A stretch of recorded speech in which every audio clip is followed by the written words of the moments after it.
Hi friends, ఎలా ఉన్నారు? బాగున్నారు అంతా? చూడండి, తాతయ్య పిల్లల బుక్కులకి అట్టలు అయితే వేస్తున్నాడు.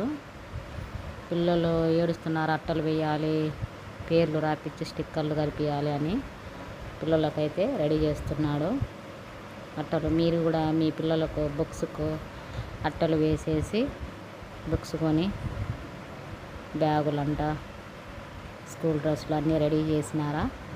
రెడీ చేసి పంపించేశారా? మీరు కూడా ఒకవేళ మీరు కూడా చేసింటే కమెంట్లో తెలియజేయండి. చూడండి, పిల్లలకు తాతయ్య ఎంత బాగా అట్టలు వేస్తున్నాడో. బుక్స్ అన్నీ కొని అట్టలన్నీ వేసేసి వాళ్ళకు బ్యాగులు సర్ది చేస్తే వాళ్ళు ఏదో హ్యాపీగా వెళ్తారు స్కూల్కి. కొత్త బుక్కులు, కొత్త బ్యాగ్ అంటే పిల్లలకి ఎంతో సంతోషం కదా. వీడియో నచ్చితే లైక్ చేయండి, షేర్ చేయండి, సపోర్ట్ చేయండి.